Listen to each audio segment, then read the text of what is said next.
Yes, it's a Sikampedede. Sikampedede, and Tiana Unyedede. Yeah, but see, I told country with their casa.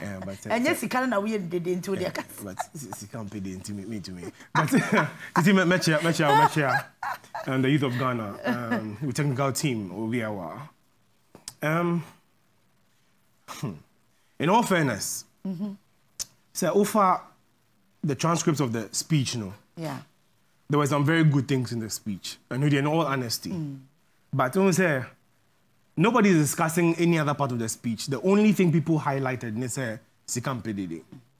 So Osha, the posture of the president reading the speech, yeah, and nullify everything that was inside the speech, apart from the negatives.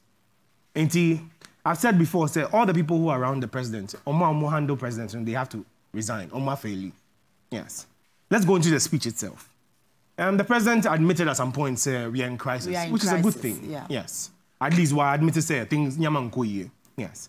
Another part to say we should go into self-reliance. Yeah. And Yensha say nyamaye krabibre, no, we should start producing some of those things. Good statement. But right after Okansa nyaman the next paragraph no, or say Sikampedede. And he builds up good points and then he just scatters everything. No, the president is not. He's not in his right frame of mind. And I think he's tired. The president is tired. He's tired. Another thing that made it interesting to know is after Sikampedede, he came back to talking about some measures he's going to put in place to, or let's say about 5 things he was going to do to correct the system. But right after or say government is going to start considering these things in the next 6 months. That's in May 2023. Yeah, May 2023. Not just say there's nothing going to be done about it right now. One and what problem Kakra say you perceive dealing with importation. Yes. Why are we not starting now? Now, be book for 6 months time. And so no, now I just say yeah, ready say per se yeah dear. And see, at the end of the speech, there was one thing that was very clear, and it's from now to the end of the year, Ghanaians should not expect any relief whatsoever. That's one thing that was very clear from the speech. It just said from now to the end of the year, a man will be enjoying nothing's going to happen. Or say government is going to sit down and consider these things in the next 6 months, which is May 2023. Yeah. And see, it's obvious. There's no argument on this. Say what we are facing right now is only going to get worse, and Ghanaians will not receive any relief until the next 6 months. I don't want to waste time dealing with it. The waka no waka area. There's no need to go back and deal with that. Let's look at the way forward. And saying that President Benman's speech, a few days ago we had the ex-president Mama, and also Bekine speech, tin be like that. Yes. Titi, when you take the speech again, Osha transcripts, you're right that there was nothing in there for the short and medium term. Obiaba or ma promises, but no clear policy. Say when my government comes into power, say neighbor, and I say yes. What do you Mahamadian I'm putting all of them together to show Ghanaians and none of them have any options for us. Yes. And see, if you look at all of them on speeches, there's nothing in there that shows there's hope for anything to be done in the shortest possible time. There's nothing like that, right?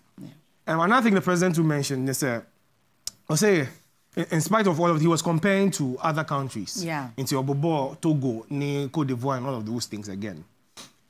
If the president is going to be honest, say, you better comparisons, Togo, Burkina Faso, Cote d'Ivoire, Omuna, they experienced COVID.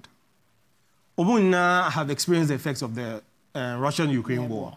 And see, if we are comparing the factors or the factors or indicating factors of development in those countries then we should not just limit it to inflation.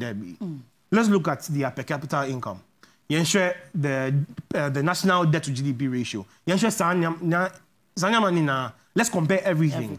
And then we can say that's when we can have a real comparison. But what is favorable to you, and then you bring that as justification points there. It doesn't watch. Another thing that spoils the whole speech in the crowd is after Orieni now say, sir, energy and ideas are, fight COVID, implement one district, one factory. Yeah, they implemented free SHS. No, it's the same energy we are going to use to revive the economy. And what I'm doing TV. No. Yes. And to one man, no. At the point, president is saying the same energy. Yeah, they hear free SHS. Yeah, they hear planting for food and jobs. And one district, one factory. It's the same energy we are going to use to revive the economy. But now free SHS no way for.